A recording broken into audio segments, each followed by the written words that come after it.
Hi guys, welcome back to our channel. তোমরা সবাই কেমন আছো? আশা করি সবাই ভালো আছো, আর আমিও খুব ভালো আছি। তো আজকে সকালটা আমার এভাবেই শুরু হয়। প্রথমে এক কাপ চা খেয়ে তারপর আমি সোজা চলে আসছি বিছানা ওঠাতে। এরপর আমার বিছানাটা ভালো করে গোছানো হয়ে গেছে। গুছিয়ে দেখো ভালো করে ঝাড় দিয়ে নিলাম। তারপর সোফায় না অনেক কাপড় রাখা হয়ে গেছে, মানে সোফাটা যতই আমি ক্লিন করি না কেন, সোফার মধ্যে ততই দেখি আরও বেশি কাপড় জমা হয়ে থাকে। নিশ্চয়ই সবার বাড়িতেই হয়, তাই না? তো ভালো করে সোফা থেকে সব কাপড়গুলো সরিয়ে ফেললাম।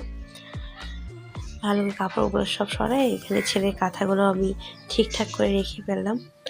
আর সোফার না এখনও ওগুলো নেওয়া হয়নি, যাই হোক নেব। তো এরপর আমি আলনাটা ভালো করে গুছিয়ে নিয়েছি। দেখো গাইস, মানে যেগুলো কাপড় ছিল সব আলনার মধ্যে ভালো করে গুছিয়ে রাখা হয়ে গেছে। এরপর আমি আমাদের শোকেসটা আজকে ডিপ ক্লিন একটু করে নেব, মানে অনেক ধুলো দিয়ে না ময়লা পড়ে গেছে খুব, যার জন্য একটা ডিপ ক্লিন করা হয় না। বাচ্চা কাচ্চা নিয়ে সব সময় টাইমও মিলে না আমার। তো আজকে এই সব জিনিস আগে সব সরাই ফেলবো, তারপর ভালো করে শোকেসটা একটু প্রথমে মুছে নেব, তারপর একটু কলিন দিয়ে খুব সুন্দর করে একটু ডিপ ক্লিন করে নেব। গাইস, আমার ভিডিও তোমাদের যদি ভালো লাগে অবশ্যই like, comment, share and subscribe করে দিও, আর পাশে থাকা বেল আইকনটি অবশ্যই ক্লিক করে দিও।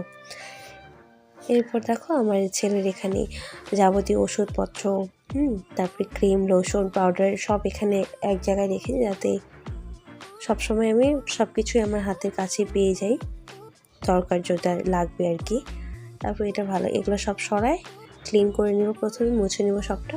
নেওয়ার পর এক এক করে সব এগুলা রেখে দেবো আবার জায়গা মতো। জানি না কেমন লাগছে তোমাদের এই ভিডিওগুলো আমার। তো বাই দ্য ওয়ে, যদি ভালো লাগে অবশ্যই লাইক করে দিও একটা। তারপর এই শোকেসের উপরে আমার ফুলগুলো যেগুলো আছে না, এগুলাও অনেকদিন থেকে ধোয়া হয়নি। ওই হঠাৎ করে একটু আগে যখন সময় পাই তখন একটু মুছে টুছে ফেলি, খুব ধুলো জমে গেছে। তো আজকে এই ফুলগুলো একটু ভালো করে ধুয়ে ভালো করে মুছে ফেলবো, ধুলোগুলো ঝেড়ে নেব, একটু ভালো লাগে দেখতে। এগুলো আমি না একটা মেলা থেকে কিনেছিলাম, এই আর্টিফিশিয়াল ফ্লাওয়ারগুলো খুব দেখতে সুন্দর লাগে।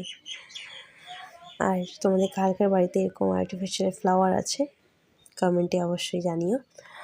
তো এরপর আমার শোকেসটা একদম ক্লিন করা হয়ে গেছে। শোকেসটা ক্লিন করার পর দেখো এরকম লাগছে ঠিক ডিপ ক্লিন করার পরে।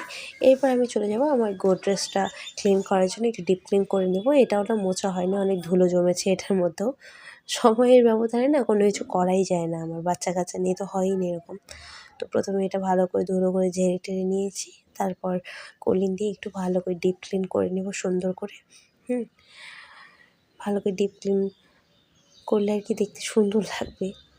আর যেদিনই ক্লিন করি না দেখতে ভালোও লাগে, আর ক্লিন না করলে এটা আবার ভালো লাগে না।